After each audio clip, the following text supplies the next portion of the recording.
Hi everyone. आज हम discuss करने वाले हैं मानक संगठन दैट मीन्स स्टैंडर्ड ऑर्गेनाइजेशंस के बारे में। और हमारे सब पास आप देख सकते हैं सबसे पहला स्टैंडर्ड ऑर्गेनाइजेशन जो है वो है इंटरनेशनल ऑर्गेनाइजेशन फॉर स्टैंडर्डाइजेशन। और ये जो संस्था बनी है वो 23 फरवरी 1947 को 23 फरवरी 1947 को बनी। और इसका जो हेडक्वार्टर है वो जेनेवा स्विट्ज़रलैंड में है। और ये लगभग 164 कंट्रीज़ में इसकी सर्टिफिकेशन चलती है। अब यहाँ पर क्वेश्चन आता है कि ये संस्था की आखिर ज़रूरत क्यों पड़ी। ऑब्वियसली हम जानते हैं कि और आप देखे भी होंगे कि बहुत सारे ऐसे प्रोडक्ट हैं जिसमें ISO मार्क लगा होता है। तो आखिर ये क्या डिनोट करता है। ISO मार्क डिनोट ये करता है कि जो प्रोडक्ट बना है वो किन चीज़ों को ख्याल रखा है। वो ऑब्वियसली उसकी क्वालिटी को ध्यान में रखते हुए बनाया गया है, उसकी सेफ्टी को ध्यान में रखते हुए बनाया गया, और प्रोडक्ट का एफिशिएंसी, वह प्रोडक्ट कितना एफिशिएंट है, और साथ ही साथ वो प्रोडक्ट का सर्विस किस प्रकार से दिया जा रहा है। तो इन सब चीज़ों को ध्यान में रखते हुए एक संगठन बनाया गया है जिसका नाम है ISO। अब हम जानते हैं कि ये जो संगठन बनाई गई है तो इसको quality, safety, efficient of product और सर्विसेज एंड सिस्टम्स के बारे में ध्यान तो रखा गया है। अब हम इसे जानेंगे कैसे कि आखिर ये किस बेसिस पर हम पहचान कर सकते हैं कि हाँ ये ISO सर्टिफाइड। तो आप बहुत सारे प्रोडक्ट में देखे होंगे, बहुत सारी कंपनियों में लगा होता है यह मार्क कि ISO 9001 2015 जो है अभी न्यूएस्ट सर्टिफिकेशन है, सबसे न्यूली सर्टिफिकेशन है। और ये जो सर्टिफिकेशन है जनरली जो 9000 जो सीरीज़ है, ये 9001 तो अभी लेटेस्ट है, लेकिन ऑब्वियसली ये किस सीरीज़ के अंदर में आता है, वो 9000 के सीरीज़ में अंदर में आता है।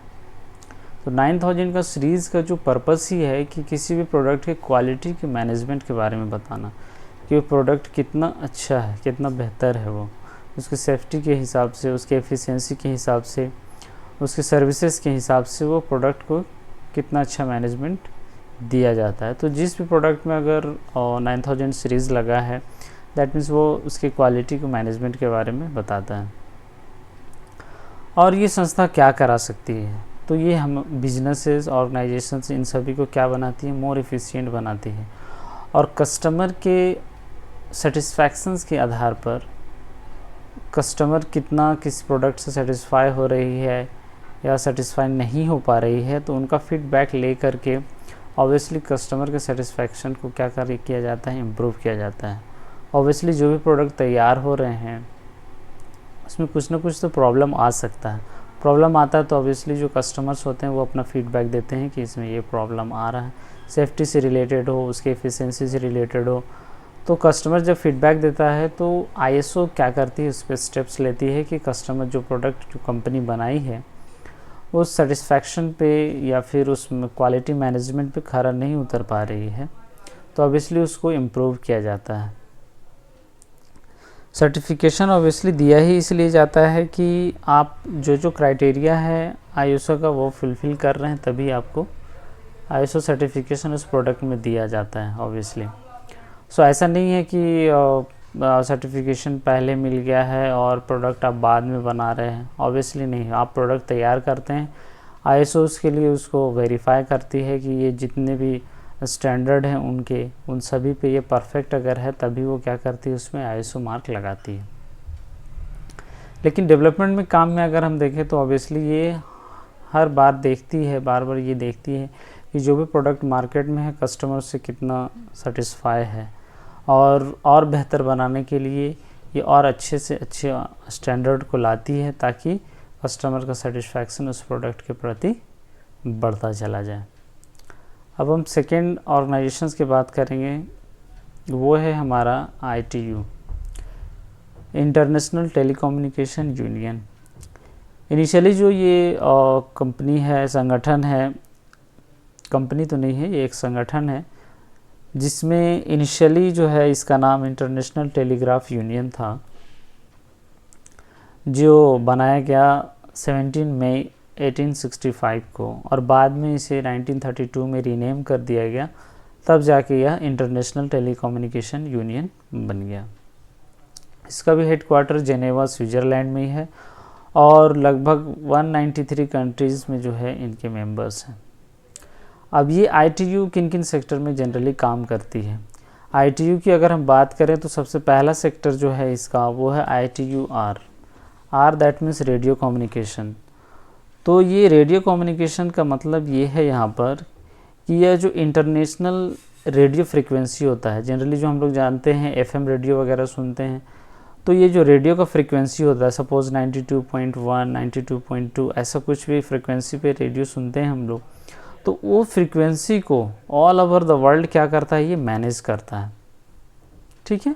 और इस फ्रीक्वेंसी के लिए क्या होता है, हम लोग सुनते हैं जैसा कि स्पेक्ट्रम, 2G स्पेक्ट्रम बहुत ही पॉपुलर रहा है। उसी प्रकार से 3G नेटवर्क पे काम करने के लिए, 4G नेटवर्क पे काम करने के लिए उसके स्पेक्ट्रम क्या करते हैं, ऑब्वियसली क्या होता है, बिडिंग होता है, डिस्ट्रीब्यूट होता है। तो उस स्पेक्ट्रम पे भी कौन काम करती है, ये ITU काम करती है। जो किस सेक्टर में काम करती है, जब ITU-R के सेक्टर में काम करती है, तब हम कहेंगे कि ये रेडियो फ्रीक्वेंसी स्पेक्ट्रम और सैटेलाइट ऑर्बिट पे भी ये काम करती है। सेकेंड अगर हम देखें तो यहाँ पर है ITU-T पे, that means telegraph and telephone पे। तो यह जो सेक्टर होती है जनरली ITU का, वो करती है किस पे काम करती है, स्टैंडर्डाइज करती है किसको, ग्लोबल टेलीकम्युनिकेशन को। That means all over the world जो भी टेलीकम्युनिकेशंस हो रहा है, जो दूर में है, डिस्टेंस है, काफ़ी दूर में है, उनसे जब टेलीकम्युनिकेशन होता है, बात होता है किसी भी फॉर्मेट में, चाहे आप इंटरनेट के थ्रू से कर रहे हैं, टेलीफोन के थ्रू से कर रहे हैं, तो इन सभी को ग्लोबली जो है मैनेज करने का काम जो है वो ITU का है। और वो किस सेक्टर के अंदर करती है, ITU-T के सेक्टर में करती है। और इसका थर्ड जो सेक्टर है वो हमारा ITU-D है, डेवलपमेंट का सेक्टर है। इस सेक्टर में ऑब्वियसली क्या होगा, नाम से ही पता चल रहा है डेवलपमेंट। दैट मीन्स ये क्या करती है कि जितने भी कम्युनिकेशंस टेक्नोलॉजी होती है, इंफॉर्मेशन कम्युनिकेशन का टेक्नोलॉजी, नई नई टेक्नोलॉजी आ रहे हैं। जैसे हमारे पास इंफॉर्मेशन इंटरनेट टेक्नोलॉजी में अगर हम देख लें तो हमारे पास 2G था, 3G था, 4G था, 5G आने वाला है।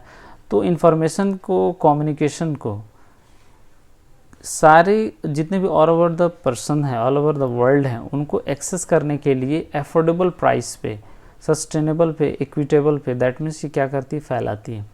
अपने डेवलपमेंट में ये होता है जनरली कि जो भी हम कम्युनिकेशंस टेक्नोलॉजी बना रहे हैं, नई नई टेक्नोलॉजी आ रही है, उसको इस प्रकार से बनाया जाए और इतना सस्टेनेबल बनाया जाए और अफोर्डेबल बनाया जाए ताकि सभी लोगों के पास वो चीज़ मौजूद हो जाए, सभी लोग इन्फॉर्मेशन को एक्सेस कर पाएँ। आज हमारे पास 4G नेटवर्क हम एक्सेस कर पा रहे हैं, ऑब्वियसली उसका प्राइस कहीं ना कहीं बहुत ही कम हो चुका है, इसलिए हम एक्सेस कर पा रहे हैं। तो ये ITU-D का ये डिपार्टमेंट, डेवलपमेंट का जो सेक्टर है, उसका काम ही यही है कि नई नई टेक्नोलॉजी जो आ रही है टेलीकम्युनिकेशन में, उसको इतना अफोर्डेबल बना दिया जाए ताकि जितने भी कॉमन पीपल भी जो होंगे उनके पास भी ये इंफॉर्मेशन, ये कम्युनिकेशन जो है पहुंच पाए। उसी प्रकार से अगर हम थर्ड स्टैंडर्ड ऑर्गेनाइजेशन की बात करें तो यह काफ़ी पॉपुलर है, institute of electrical and electronics engineers. Generally इसको ये जो स्थापित हुआ है, फॉर्मेशन हुआ है 1 जनवरी 1963 में हुआ है।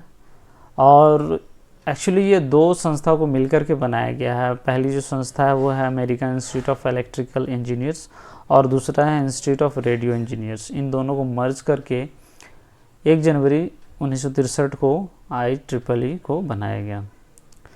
इसका हेडक्वार्टर न्यू जर्सी US में है और लगभग मोर देन 160 कंट्रीज़ में इसके मेंबर्स, 160 कंट्री से भी अधिक कंट्री में इनके मेंबर्स हैं।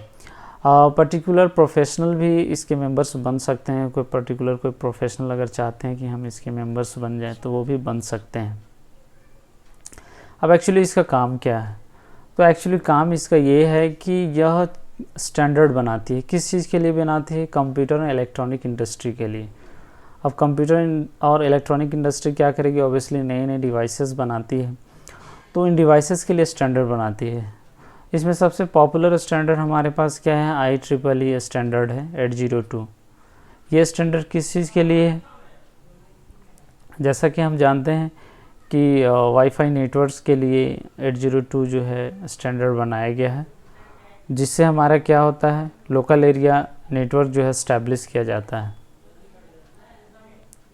ओके, तो ओवरऑल हम यही देख रहे हैं कि जितने भी स्टैंडर्ड हैं, ऑर्गेनाइजेशंस हैं, जितने भी मानक संगठन हैं, सभी का काम यही है कि जो भी टेक्नोलॉजी आ रहा है, जो भी प्रोडक्ट आ रहा है, उन पे ध्यान रखना।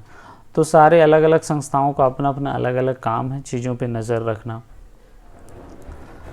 तो अब हम लास्ट एक जो इम्पॉर्टेंट स्टैंडर्ड ऑर्गेनाइजेशन उसकी बात करेंगे, वो है ANSI, American national standards institute के बारे में। इसका फॉर्मेशन जो हुआ है, ये जो बनाया गया है, ये स्थापित जो हुआ है 1 अक्टूबर 1918 को हुआ है, और इसका हेडक्वार्टर जो है वाशिंगटन USA में है, और लगभग 1,25,000 कंपनीज़ और 3.5 मिलियन प्रोफेशनल और मेंबर, 3.5 मिलियन जो प्रोफेशनल हैं इसके मेंबर्स हैं। अब समझते हैं कि एनसी का रियली में काम क्या है। तो ये भी क्या करती है, स्टैंडर्ड बनाती है, मानक बनाती है। फॉर एग्जांपल ये कंप्यूटर इंडस्ट्री में हमारे पास क्या है, एनसीसी आया। अब एनसीसी का मतलब समझते हैं। हमारे पास सी लैंग्वेज पहले से था, लेकिन एनसी कंपनी ने क्या किया, संगठन ने क्या किया, इसे स्टैंडर्ड कर दिया। अब स्टैंडर्ड करने से फ़ायदा क्या होता है, देखिए, अगर एक बार चीज़ों को स्टैंडर्ड कर दिया गया, दैट मीन्स हमारे पास सी है, सी के बहुत सारे आप लोग कंपाइलर्स के बारे में सुने होंगे, टर्बो सी के बारे में सुने होंगे।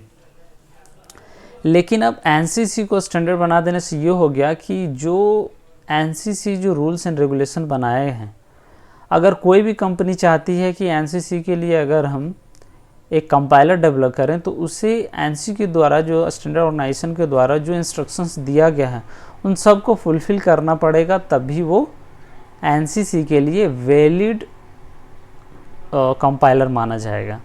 दैट मीन्स हम कह सकते हैं कि एनसीसी को, जो सी प्रोग्रामिंग को जो स्टैंडर्ड किया गया है एनसी ऑर्गेनाइजेशन के द्वारा, अब इस एनसीसी के लिए जो भी कंपनी बनाना चाहती है कंपाइलर, उन सब को एनसी जो बनाई गई संस्था है इसके द्वारा जो भी इंस्ट्रक्शन दिया गया उसको कंप्लीट करना है।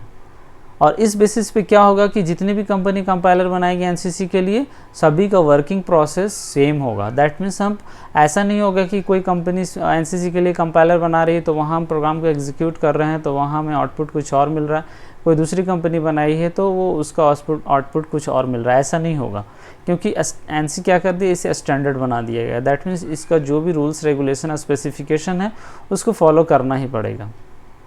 अब इसके अलावा क्या कि एनसी क्या किया है इस फील्ड में, तो हम जैसा देख सकते हैं कि एक प्रोटोकॉल डेवलप की है FDDI के नाम से। FDDI जनरली क्या है हमारे पास, फाइबर डिस्ट्रीब्यूटेड डेटा इंटरफेस। तो ये क्या होता है, ये एक प्रोटोकॉल है जो किस चीज़ के लिए होता है, डेटा सेंड करने के लिए। किसके द्वारा सेंड होता है, तो फाइबर ऑप्टिक केबल्स के द्वारा होता है। तो फाइबर ऑप्टिक केबल के द्वारा जब डेटा ट्रांसफ़र होता है तो कौन से प्रोटोकॉल को यूज़ करती है, वो FDDI का, that means fibre distributed data interface का। आज हमारे पास इंटरनेट और कम्युनिकेशन इतना फास्ट इसलिए ही हो गया है क्योंकि डेटा का ट्रांसफ़र फाइबर ऑप्टिक्स से होना स्टार्ट हो गया है। और फाइबर ऑप्टिक केबल में जो डेटा ट्रांसफ़र होता है वो लाइट के स्पीड से होता है, और हम जानते हैं कि लाइट का स्पीड 3 लाख किलोमीटर प्रति सेकेंड होता है। ठीक है, तो स्टैंडर्ड भी बनाती है। लगभग जितनी भी स्टैंडर्ड ऑर्गेनाइजेशन है वो सभी किसी न किसी प्रोडक्ट को स्टैंडर्ड करती है या स्पेसिफिकेशन बनाती है। तो इस प्रकार से स्टैंडर्ड ऑर्गेनाइजेशन अपने अपनी काम करते हैं। तो हमारे पास ये 4 सबसे इम्पॉर्टेंट स्टैंडर्ड ऑर्गेनाइजेशन थे जो हमने डिस्कस किया है। Okay, thank you.